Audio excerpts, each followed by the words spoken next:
Hi guys, welcome to Real Estate 101, and of course I'm your favorite host, Tolulokpe Ige. Today we're going to be taking a totally different approach on Real Estate 101. We're going to be having a question and answer segment. Over the last few months on our YouTube channel, many of our subscribers have sent us questions and we thought it right to answer their questions. So we have marked about 10 questions that we're going to be looking into today. So stay with me.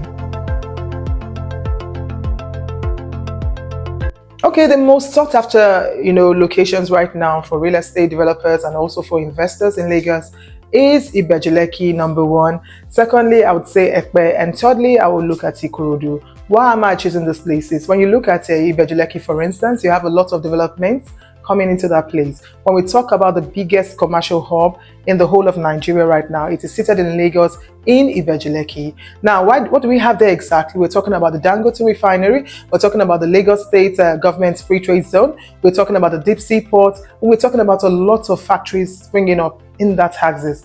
Also, that is not just enough. We also have lifestyle, that is tourist attractions like resorts that you can go to along that corridor.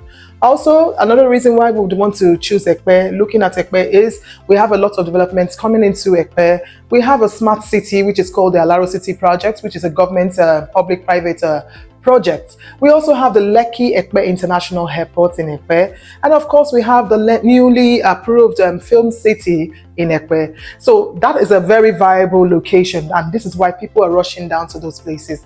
Another area to consider when I mentioned Ikorodu is the fact that you have the immortalized, manufacturing or depot right there where the government is working on, the Lagos State government. So there are lots of development coming around this place. Another thing I want you to know as investors, or as new time landlords and young or maybe middle class landowners who are aspiring, they would want something affordable. So all these places I've mentioned are areas that are budding and they are very much affordable at the moment.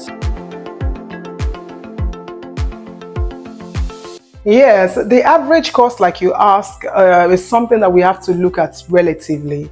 In areas like Abraham Adesanya, Sango Tedo, Abijo, properties differ. Now, if you take a property, average 3 bedrooms flats in Abraham Adesanya or Gombo side, you could be looking at 55 to 65 million naira.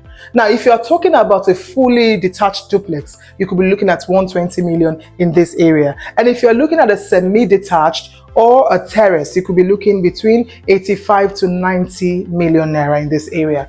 When you go further down to Sango Tedo area, you could be getting 75 to 90 million for a 3 bedrooms semi-detached or terrace duplex. Now, one thing you have to consider is that all these properties are the same. They can be all 3 bedrooms, but it depends on the quality of the materials used. It depends on the finishing materials that are being used for the building project. So you can have 2 buildings of 3 bedrooms duplexes side by side, and one is more expensive than the other. You need to go inside to look at the finishings. And when we're talking about the finishings, we're talking about the toiletries, we're talking about the tiles, we're talking about the kitchen cabinets, we're talking about the wardrobe wares, we're talking about even the roofing sheets, the ceiling, the POP, the quality of the materials used for all this. These are what influences prices. So it would be something vague for me to just come and tell you that the average you can get is maybe 65 million. That will be meaning that I'm not considering all other factors included. Okay, so guys, I think you're putting me right now on the hot spot. Just like I said for the previous one, when it comes to property acquisition, in terms of buying or building projects that are ready, when we look at the rental value for a 3 bedrooms flat, you could be talking about 2.5. When we're talking about a semi-detached or you're talking about a terrace, between 3.5 to 4 million naira, and these axes are between Ikota Villa and Abraham Adesanya, even to as far as Sango Tedo. It depends on the kind and quality of the building. Now, when we're talking about a 2-bedroom flat, which is not now common in these areas, and you're talking about a mini flat, for 2 bedrooms flat, you could be looking at 2 million. If you're lucky, maybe 1.8 million. Now, for mini flats, which is a room, a parlor, a kitchen and a bathroom, and of course a guest toilet, you could be looking at 1.5. If you're so lucky, 1 million to 1.2. Do you understand? So those are the prices that you can get in those axes. Which kind of question is that? Of course, now they are supposed to come in to buy. What we are looking for is to grow economically in the real estate industry. So why would we want to restrict foreigners? Foreigners are welcome to buy just as long as they have fulfilled all their immigration duties and rights that they're supposed to do. So they are supposed to be able to acquire property. If we Nigerians can go abroad and own properties and make so much money, what's stopping the foreigners from coming? We need that economical growth in the industry. Okay, well, upon the purchase of any property, what are the documents you would expect? The first thing you need to get is your receipt of purchase to state the amount you bought from.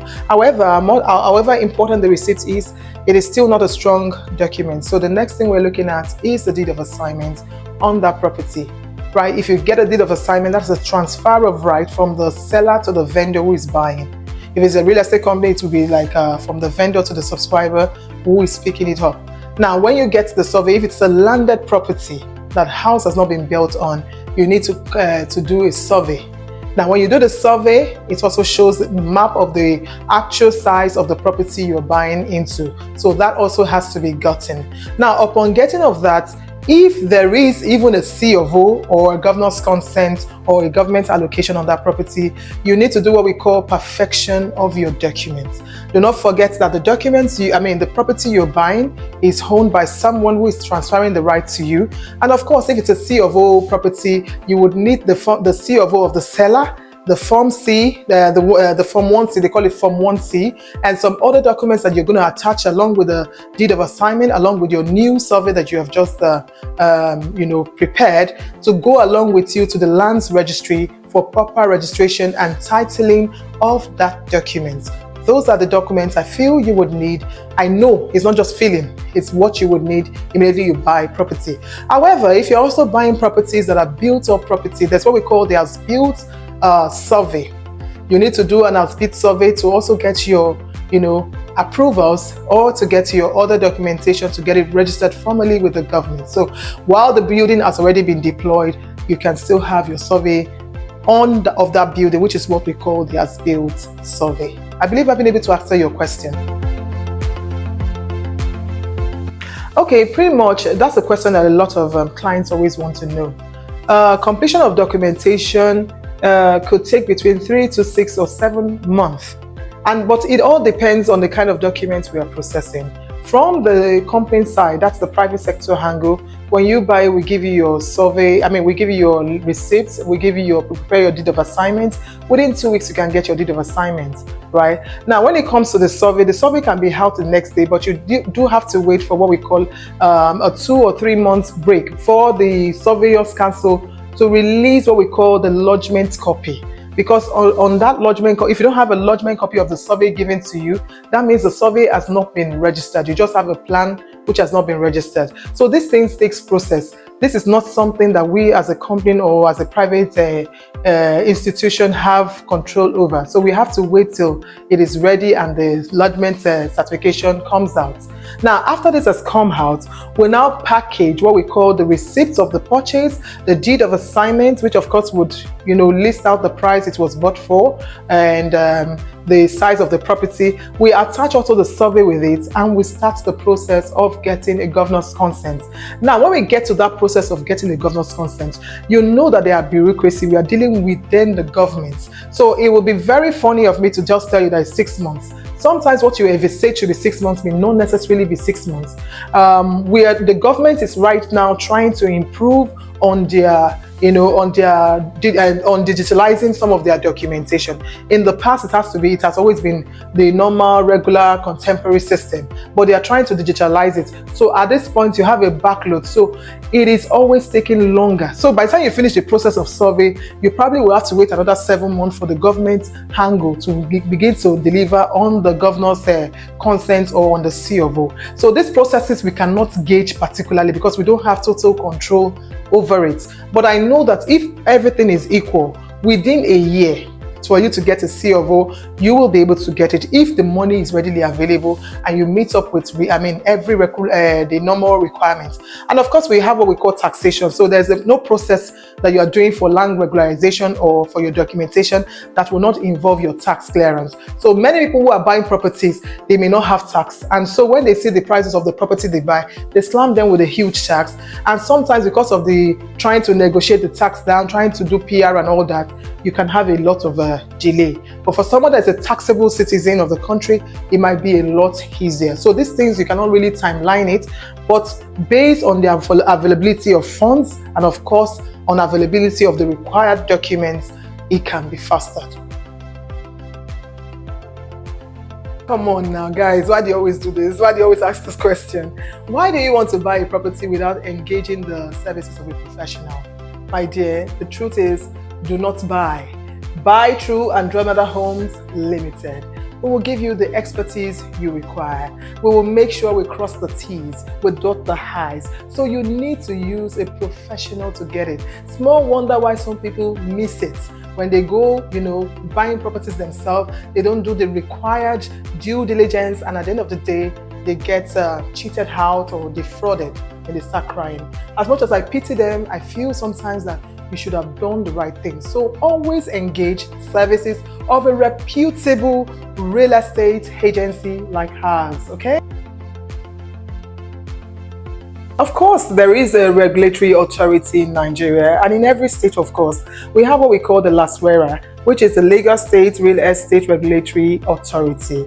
Now, for every state, you have a body that is monitoring. And we also have what we call the Town Planning Office in every state. There is no state in the country that would not have a Town Planning Office. This is where the towns are planned. That is why when you go to somewhere like Ibeju-Lekki, Sango-Tedo area, Abijo area, you see the new towns developments. There's something that they call the new towns.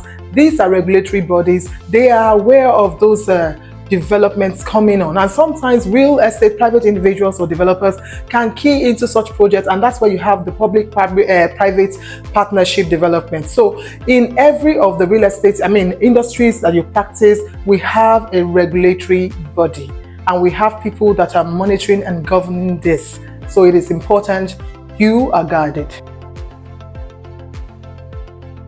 Well, the best way to verify property ownership is through what we call the CTC scan. This is usually done by the Lands Registry. You reach out to somebody who is a surveyor or somebody in the Lands Registry. You take the survey or the property that you are intending to buy, you take it there, they scan it, and then they go and check into their system to see if actually the property is being registered. Remember I told you, I said when they do a survey plan for you, if they did not lodge it, if there is no lodgement certificate, you don't have anything that you want to check on. So if you don't have that, they cannot even prepare any further documents like C of O, the governor's consent, or any kind of document that you want to think about. So it is important that your survey document must be lodged first. So when you say you want to buy a property, to ascertain that this property is owned by the seller, what you need to do first is a CTC scan, which brings it out. Then says that definitely this person is recognized by the Lands Registry. This is how you recognize an original property or identify the owner of such, property. Wow, really? You're asking me that question? That's the best question of today. Of course, now, it's Andromeda Homes Limited. We are the best real estate agency you can think about. More, we are the best. So if you need a real estate agency to talk to, please do not hesitate to call us on Andromeda Homes number. Now, this brings us to the end of today's session on question and answer on Real Estate 101. If you are interested and you love what you've watched and you want to get more information, please do not hesitate to subscribe, to press the subscription button right on your screen and join our channels to learn more information about the real estate industry. Of course, you can also follow me, Tolu, on Talks with Tolu on my YouTube channel as well. Thank you for watching. Love you guys. Mwah.